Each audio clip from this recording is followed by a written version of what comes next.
Hi guys, Mrs. Rossi here. Today we're talking about Charles's Law, which is the second gas law out of the three we'll be talking about in class. So you're going to follow along with your note sheet as I talk about Charles's Law. So first up, Charles's Law states that for a fixed amount of gas, so an unchanging amount of gas at a constant temperature, at a constant pressure, so an unchanging pressure, the volume of the gas changes the same way the temperature changes. So this one is a direct relationship because temperature and volume are going the same way. So as temperature of a gas increases, the volume increases by the same amount. So as T goes up, V goes up. The opposite is also true. If temperature goes down, volume will also go down. You have to be sure that when you're using this law, pressure is constant. So in problems using Charles's law, they either will say at a constant pressure or it just won't mention pressure at all. The formula for this is V1, your initial volume, divided by T1, your initial temperature, is equal to V2, your final volume, divided by T2, your final temperature. Commonly, you'll see it listed this way with the fraction looking thing. So V1 over T1 is equal to V2 over T2. You'll always be given enough information about three of them so that you can solve for the fourth. Here's an example problem for you. In this problem, we're given our initial and final volumes and our initial temperature and asked to solve for the final temperature. So we're going to write the formula first, and when we plug in, we want to make sure we're plugging in with our units. Also notice that temperature is in Kelvin. To use this law, temperature always has to be in Kelvin. So if you're given a temperature that's in Celsius, you have to convert it to Kelvin. To convert from Celsius to Kelvin, you just add 273 to your Celsius temperature. So in this case, it would be 2.5 liters divided by 250 Kelvin equal to 4.5 liters, and you're solving for your T2. So when you plug it in, you would divide first. You want to get T2 by itself, so you're going to divide by 4.5, and at the end, you'll wind up with 450 Kelvin. In this case, our volume went up, so we would also expect temperature to go up because it's that direct relationship. Right now, you're going to watch a short video to show how this can be done. Follow along, and number 5 on your worksheet is the example problem that he talks about in this video. If you're ever really bored, you can examine the relationship between volume and temperature by yourself. Here's how you can do it. What you'll do is you'll want to take a balloon like this and put it in the sunlight so that it gets really hot, so that the temperature gets pretty high. And you want to keep track of how big it is. And then what you want to do is you want to put that guy in the freezer so the temperature is low. I'm just going to draw an ice cube here. Not nearly as good as my son. I'm going to put this in the freezer. What's going to happen to it? It's going to get much smaller. The volume of this balloon is going to decrease. This makes sense based on what we know about kinetic theory. Why is that? Well, they're gas particles in these balloons. The higher the temperature, the higher the kinetic energy of these particles. So they're going to be moving around really fast. When we take this balloon and we put it in the freezer, these particles move slower and slower. So they don't need as much room. Think about the size of room that we need to contain a whole bunch of totally hyperactive kids who are running around all over the place. And then on the other hand, we'd only need a much smaller room to hold the same number of kids that are really sleepy and really tired. They're not going to be moving around nearly as much. So we see here that the volume, relatively speaking, is pretty high in this case when the temperature is high. But then when we lower the temperature and these guys have much less kinetic energy, they're not moving around as much. I'm sorry, I wrote T here. The volume is going to be much lower. So these guys, volume and temperature, show a direct relationship. As one goes up, the other follows and goes up too. As one goes down, the other one goes down too. Direct relationship. Let's take a look at, again, some math problems that we can do with what we've learned.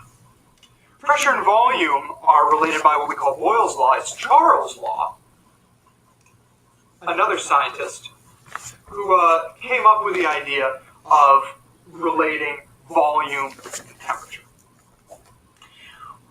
Charles' law can be stated like this. We can say that V1 over T1 equals V2 divided by T2. Just like Boyle's law, Charles' law, when expressed like this, assumes that some sort of change happens in our gas now. And the volume over the temperature before the change equals the volume divided by the temperature after the change. Now, we talk about volume and temperature here.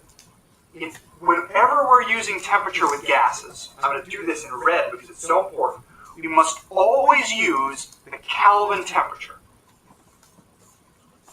Must use Kelvin temperature.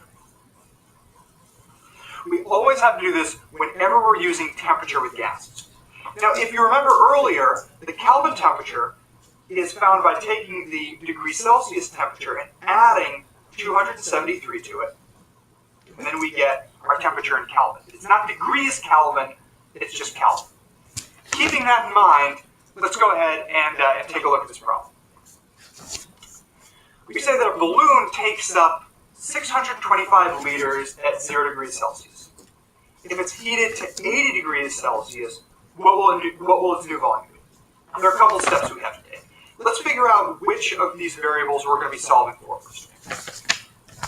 There's a change. We change this gas by heating it up.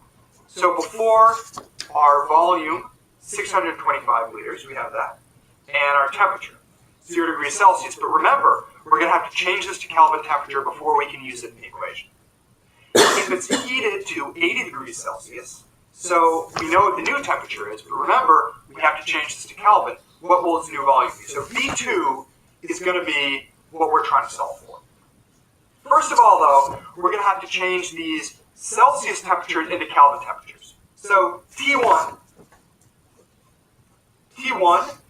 equals 0 degrees Celsius plus 273 equals, well, this one's easy, 273 Kelvin. That's our T1. T2 is going to be 80 degrees plus 273, which is going to give us 353 Kelvin. See, these are the two Kelvin temperatures that we're going to have to use going into this. Now, let's see how we can rearrange this equation here. We know this guy, and this guy, we're solving for V2, so we're just going to move T2 up here, as if we're multiplying both sides by T2. So our equation is going to become V1 times T2 divided by T1 equals V2. Let's go ahead now and plug these values in. V1, our initial volume is 625 liters times our T2, which is in kelvins 353 Kelvin, divided by T1, which is, always use a Kelvin temperature, 273 Kelvin. Let's look at what happens to our units here. The Kelvin cancel out, so our final answer is going to be left in liters. And the answer to this is going to be 808 liters, rounded to 3 significant liters. This is how we solve a problem with volume and temperature with Charles' law. As before, if you need to know more about Charles' law in depth, how the scientist Charles figured it out in the first place, or if you need to know more about how to figure out where absolute zero is, watch the Charles' law video that covers this in a little bit more depth. Otherwise, if all you needed to know is how to solve these problems, you should be good to go on Charles' law, and you can just keep plowing ahead with these gas problems. All right, so we're going to keep practicing Charles' law. He showed it one way, how you rearrange the formula first. In these example problems, I'm going to show you how you can plug it in and then rearrange. So in this case, and this is number 6 on your worksheet, we have 100 liters of a gas and a piston at 250 degrees Celsius. If we cool the gas until the volume decreases to be 50 liters, we want to know what the temperature will be. So in this case, since we're relating temperature and volume, we know we're going to be using Charles's law. So V1 divided by T1 equals V2 divided by T2. And then we have to go back into the problem to see what we're given. So we're looking for V1, T1, V2, and T2. In this case, we know V1 is 100 liters, and we know T1 is 250 degrees Celsius. Then it says we're cooling the gas until the volume decreases to 50 liters. So 50 liters must be our V2, and we're solving for our final temperature. Just like in the video, we can't leave temperature in degrees Celsius. We have to convert to Kelvin. So in this case, T1 is 250. We're going to add 273 to convert to Kelvin. So we get 523 Kelvin as our T1 temperature. Then we just plug it in. So 100 liters is our V1, 50 liters is our V2, 523 is our Kelvin temperature for T1, and we're solving for T2. We can also, once you plug it in, cross multiply. So you would do 50 liters times 523K and 100 liters times T2 to set up a nice equation that's easy to solve. So if you want to use the cross multiply method, that's totally fine. If you like that guy's method of rearranging the formula first, also totally fine. So 100 liters times T2 when we cross multiply is equal to 523 Kelvin times 50 liters. Now it's just time to simplify and get T2 by itself to solve. So we do 523 Kelvin times 50 gives us that 26,150 Kelvin times liters, and we're still left with 100 liters times T2. Our next step is to get T2 by itself. We're going to divide this side by 100 liters to get T2 all by itself, and then we're going to divide this side by 100 liters to cancel out liters and just be left with that Kelvin temperature. When we divide by 100, we get our final temperature to be 261.5 Kelvin. If we go back to what we're given, this makes sense. If you go back to your PTB stick, our volume decreased and so did our temperature. So we went from 523 Kelvin to 261.5 Kelvin. Here's another problem. This is your number 7 on your sheet.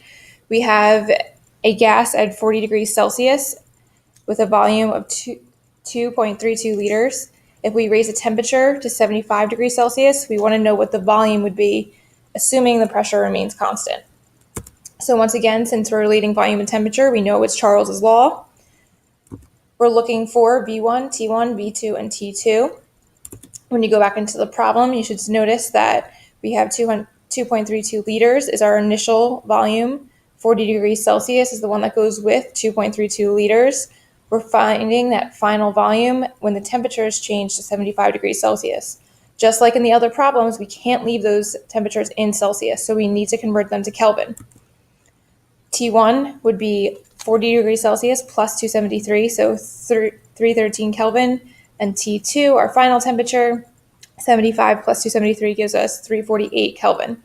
When you plug it in, we have the V1 over T1 is equal to V2 over T2 in the Kelvin temperatures.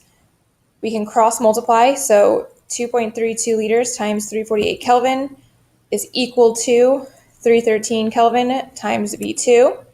And then everything's up in the numerator and easy to solve. We're going to multiply these guys together first to get 807.36 liters times Kelvin equal to 313 Kelvin times your final volume. We want to get final volume by itself, so we're going to divide this side by 313 Kelvin and divide this side by 313 Kelvin. When we do that, our Kelvins will cancel and we'll be left with just the final volume. When you do this in your calculator, you should get 2.6 liters is our final volume. There are 2 more problems on your sheet. I want you guys to give Charles's law a chance. Try plugging in. If you want to cross multiply, that's totally fine.